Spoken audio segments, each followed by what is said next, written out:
the truth of this story was I really did want to write this for 25 years. I tried to get to a place where I could do it. I had to convince my editor to let me try it. And I just so believed it was such a great story. I couldn't believe I hadn't heard about it. I just couldn't believe that everybody wasn't talking about it. It just seemed so current to today's situation. And I think it's because, you hear like the Johnstown flood, everybody's eyes roll into their head. And, I wanted to call it the Johnstown disaster, the Johnstown crisis, it just, calling it a flood, it doesn't even come close to what happened there. I wanted to get it right. I was worried a lot about making a mistake. And when I went to Johnstown early on, the head of the Heritage Society took me around and he said, now I hope you're not going to make this one of those dumb stories about the rich girl. She locks eyes with the poor boy at the train station and they fall in love. Of course, that's exactly what I wanted to do. But he told me that these two worlds would never collide. Even when they saw each other, they didn't pay attention to each other. It was so locked into their own societies that it would have to be something extraordinary for them to really come together.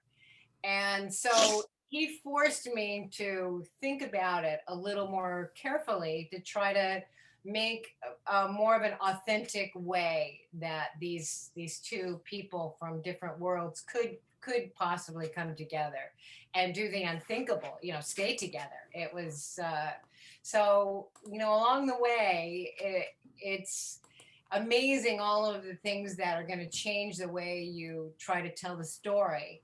Initially I felt that the Johnstown story was fine the way it was, and that's what I wanted to do. But my editor said, there's a trend that if you read historical fiction, you'll probably know this. There's a trend about you want to have a modern story and you want to have the historical story so that you can capture every possible reader. So she said, could you, write a modern one too? And I was like, oh, of course, no problem. And without realizing, because I was so dumb, without realizing that it's really like writing two novels that you are trying desperately to thread together. And I didn't want people to just flip through, one of the stories to get to the other one. I was trying so hard to make them all connected. But my heart was really with Johnstown.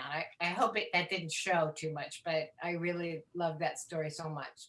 Did you read The Orphan Train, which is another, it's a wonderful historical novel, but that was kind of my model for somebody who did, the modern story and the older story in a nice way. So I used her as my guide a lot. But more than anything, I wanted to honor the people of Johnstown, the people there today too. I loved spending time there. I felt for the people who live there now. I mean, it's like this one industry town that lost its industry, and it's very difficult for everybody. How do you get that back? I mean, how do you survive something like that? So it's an interesting place, definitely. I'm still kind of haunted by that story. I miss everybody. I miss Elizabeth. I miss the characters.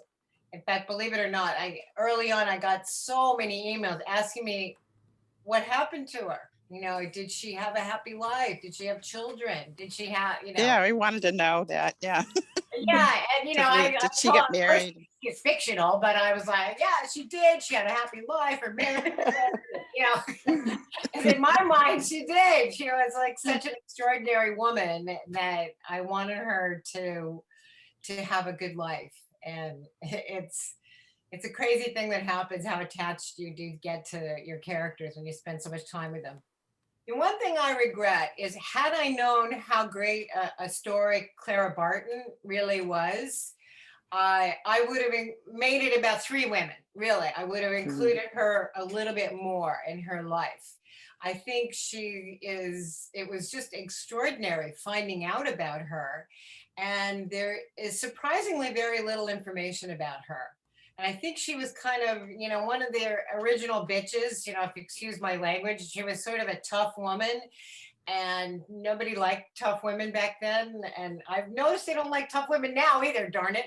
But I'm working on it. I'm doing my part. But I think her story was just so interesting to me. So that's the one thing I would have done differently. I've written other novels. This was my very first historical novel, and because I didn't know what I was doing, I didn't really know that I was doing many things wrong until after the book came out, and a lot of people told me. And one of the things I did wrong, supposedly, was you're supposed to have like real people and kind of like a fake story. And I did a real story and fake people. So I hadn't realized that that was kind of unusual. Do you think you'd write another historical fiction? I would love to. I would love to find a story that gripped me as much as this one did. And it's yeah, I think I might. If I did, I definitely would dive in again. My publisher has asked me to many times because they're very popular, and they're, but you kind of gotta really feel it. It's hard to manufacture something that you're going to spend so much time with. So it really has to be an organic thing.